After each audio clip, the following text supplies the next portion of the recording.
Hola! Donc aujourd'hui, comme vous l'avez vu dans le titre, on se retrouve pour une nouvelle vidéo dans laquelle je vais tester des produits de la marque Rude Cosmetics. J'ai passé commande sur le site de Rude Cosmetics début juillet et j'ai reçu ma commande début août. Et j'ai vu d'ailleurs que Marion Caméléon avait sorti une vidéo sur la marque Rude Cosmetics dans son ensemble aux environs de mi-août, vidéo que j'ai pas encore regardée parce que sans savoir si elle avait testé les produits que j'allais tester, je voulais pas me spoiler sur la qualité des produits. J'ai attendu aussi longtemps pour tourner cette vidéo simplement parce que j'attendais des pinceaux que j'ai commandés sur AliExpress, des pinceaux à nail art en fait, parce que vu que les produits que j'ai commandés ce sont des gels à sourcils slash eyeliner. Mais en fait je voulais avoir des pinceaux à nail art bien fins pour pouvoir faire des trucs, sauf que je les ai toujours pas reçus. On est fin septembre, presque début octobre. Je commence vraiment à en avoir marre d'attendre ces pinceaux. J'ai commandé 3 Peep Show de chez Rude Cosmetics. Donc j'en ai commandé un en teinte one on one, donc pour mes sourcils, enfin en première utilisation, puisque ce sont des produits qui peuvent s'utiliser à la fois sur les yeux et à la fois sur les sourcils. Je suis essoufflée, je sais pas pourquoi. Je suis toujours essoufflée dans mes vidéos, I don't know why. Je vous montrerai bien sûr tout ceci après, je vous ferai des petits close-up et tout, t'as vu, t'as capté. YouTubeuse pro, lol, je tourne au moins là. Donc ensuite, la deuxième teinte que j'ai prise, c'est la Dirty Secret, donc c'est un mauve. Et enfin, la dernière teinte, c'est la teinte Innocent, donc c'est un liner blanc. Les Peep Show, ils sont sans parabènes et ils sont cruelty free. Attendez, je cherche mon pinceau. Mon pinceau, quel accent incroyable. Je vais venir tester pour commencer la pommade à sourcils. Je vous avoue que j'ai un peu peur que ce soit super intense, parce que j'ai pas l'habitude. Bon, ça sent pas grand chose. Avec mon petit pinceau en biais. La teinte est peut-être un chouille trop chaude pour mes sourcils, mais ça devrait faire le taf quand même. Mais c'est compliqué de choisir sa teinte sur internet quoi. C'est jamais que la teinte de gel à sourcils que j'avais pris dans ma vidéo où je teste la marque Révolution. Bon, je verrai estomper après, mais ça va. On peut faire quand même un truc pas trop marqué. Enfin ça va, c'est vachement plus foncé que l'autre, forcément. Mais non ça va, je pense que j'ai bien aimé ce produit, la teinte est pas trop mal. Oh, j'ai celui-ci beaucoup plus marqué à la tête. On va voir comme ça en même temps si ça s'efface bien. Bah écoutez, ça s'enlève plutôt bien au coton-tige. On va venir estomper ça avec un goupillon. Ensuite, ce que je vais venir faire, c'est prendre un Can't Stop Won't Stop de chez NYX en teinte Pale. C'est la teinte la plus claire. Et je vais venir l'appliquer en base à paupières. Ce que je vais venir commencer par faire, c'est prendre du coup un pinceau plat en langue de chat. Et je vais venir prendre une teinte simplement beige que je vais venir placer sous le sourcil pour avoir plus facile à estomper les autres teintes par la suite. Ensuite, je vais venir prendre un pinceau assez fluffy. Donc ici, c'est le 251 de chez Primark. Je vais venir prendre la teinte Strawberry Bonbon de ma palette de chez Beauty Bay, la Bright Matte. Et donc, je vais l'appliquer au niveau du coin externe. Et je vais venir la dégrader aussi légèrement ici au niveau du creux de paupière plus ou moins. Je vais venir prendre du coup maintenant le pinceau 250 de chez Primark, donc c'est un pinceau un peu plus précis. Et je vais venir prendre la teinte Tutti Frutti, toujours de la même palette. Et je vais venir l'appliquer vraiment au niveau du creux de paupière et du coin externe. Et je vais venir estomper les deux teintes entre elles avec le pinceau précédent sans rajouter de matière. Et ensuite avec un petit pinceau plat en langue de chat, je vais venir prendre, je ne vais pas du tout vous dire le nom de la teinte, mais c'est une teinte comme ceci, rose brillant, que je vais venir appliquer sur l'ensemble de ma paupière de ma paupière mobile. En articulant, c'est mieux. Et en venant bien sûr alterner avec l'autre pinceau pour fondre les teintes entre elles. Donc ensuite je vais passer à mon œil gauche. Je vais venir prendre la teinte Paradise de ma palette de chez Beauty Bay avec un pinceau toujours fluffy. Et pareil, je vais venir l'appliquer en coin externe en étirant légèrement, ainsi qu'au niveau de la couleur de transition. Ça fait des taches, je sais pas si c'est moi ou... Après je sais bien que le bleu et le vert c'est deux couleurs assez compliquées à travailler, mais si ça fait des taches c'est pas cool quand même quoi. Je vais venir prendre un peu de beige sur un pinceau propre et je vais venir estomper le dessus. Et je vais venir intensifier avec la teinte Pacific Dreams avec un pinceau un peu plus petit, au même emplacement que pour le rose. Et donc au niveau du reste de la paupière, je vais venir reprendre un petit pinceau plat. Je vais commencer par prendre la teinte Daydream. Et par-dessus, je vais venir appliquer l'highlighter de chez NYX en teinte Pop & Rock. Donc c'est un highlighter mauve avec des reflets bleus. Ensuite, bien sûr, je vais enlever les chutes. Bon, j'enlève les chutes avec un coton parce que ça a fait des traces. En tout cas du côté bleu ça a fait des belles traces.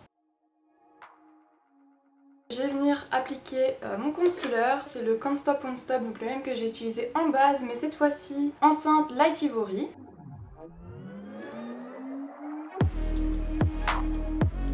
J'ai complètement zappé de mettre une base. La meuf trop organisée, super. Ensuite je vais venir appliquer mon fond de teint de chez The Ordinary, c'est le Serum Foundation en teinte 1.0N.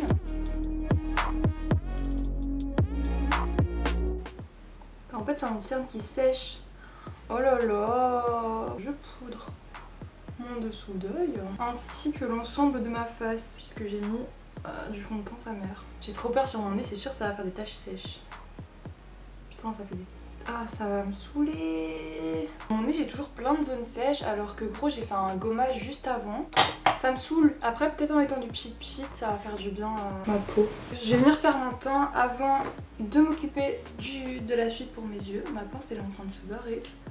Ah, elle est partie. Je vais venir prendre le blush de chez NYX en teinte Lollipop Hop. Je vais venir prendre ensuite la teinte Faking It de ma palette Cult de chez Sigma.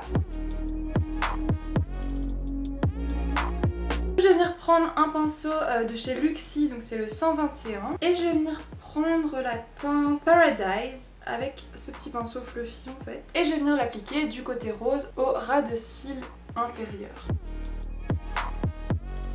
Pour l'autre côté, je vais venir prendre la teinte Strawberry Bonbon. Et je vais faire pareil du coup du côté bleu. Et du coup on va en revenir enfin au sujet principal de cette vidéo, c'est-à-dire les produits de chez Rude Cosmetics. Du coup je vais prendre un petit pinceau like that et je vais venir faire un liner avec le blanc. Oh, ouh, la texture est genre full plus crémeuse que le brun, genre... Ok, c'est parti. J'espère qu'il est bien opaque par contre, hein. Ça c'est un peu ma crainte j'avoue.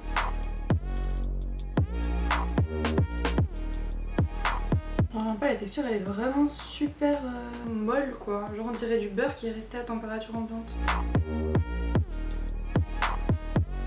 Je suis déçue par contre niveau opacité, et ce qui est chiant c'est qu'il se mélange au rose. Ah j'ai l'impression qu'il craque en plus. Vous voyez, il est plus du tout blanc, il est rose.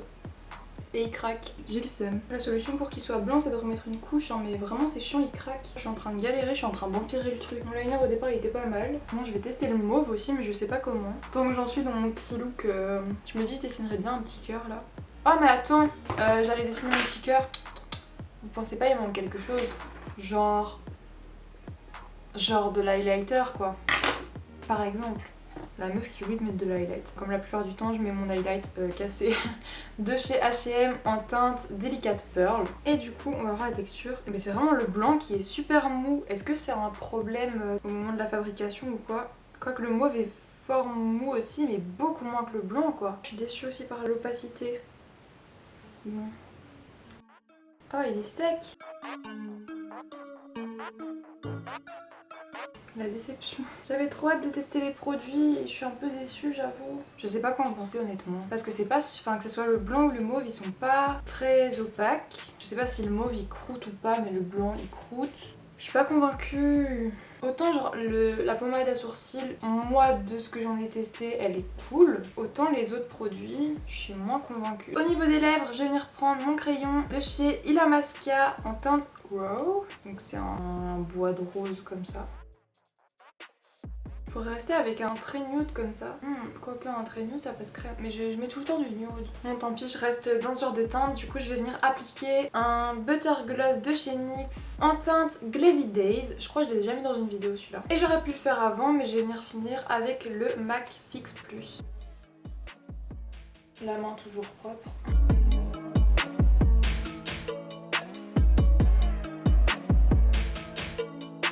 Comme vous avez pu le comprendre, je suis moyennement satisfaite des Peep Show de chez Rude Cosmetics. La teinte pour les sourcils, franchement, nickel. Le blanc, je suis déçue. C'est celui duquel je suis plus déçue parce que j'avais beaucoup d'attentes. Apparemment un eyeliner blanc qui est grave bien, c'est le Epic Wear il me semble de chez NYX si je me trompe pas, mais c'est un liner pinceau déjà inclus et je suis pas trop fan en général de ces liners, du coup à tester, peut-être que c'est bien. Bon les gars, j'étais en train d'essayer d'enlever ce qu'il y avait sur ma main et malgré le négatif que j'ai dit, l'avantage c'est que ça tient bien parce que juste avec de l'eau micellaire ça part pas. Enfin ça s'estompe légèrement parce que je frotte mais ça tient bien. Voilà un point positif. Je crois que je suis teubée un peu sur les bords, ou peut-être beaucoup, je sais pas. Je viens de me rendre compte, bien sûr, je viens de me rendre compte après avoir fait des photos et tout que j'avais pas fait mon coin interne. Du coup on va le faire maintenant pour faire genre je l'avais fait mais c'est un secret qui reste entre vous et moi, ok. Je vais juste mettre mon highlighter. En plus genre ça fait bien une demi-heure j'ai fini de filmer. Je suis là tranquille sur mon téléphone et genre je me regarde dans mon miroir. Je me dis mais putain mais j'ai pas fait mon coin interne. Parce que je voulais voir en fait si mon nez ça se voyait encore fort la zone de sécheresse et ça va. Ouais ça rajoute quand même un truc hein. Bon bah sur les photos il n'y a pas. Du coup j'espère dans tous les cas que cette vidéo vous aura plu. Si c'est le cas n'hésitez pas à lâcher un like, à vous abonner, activer la petite cloche, tout ça vous savez très bien. Et comme d'habitude je l'espère je vous retrouve la semaine prochaine pour une nouvelle vidéo. Bisous.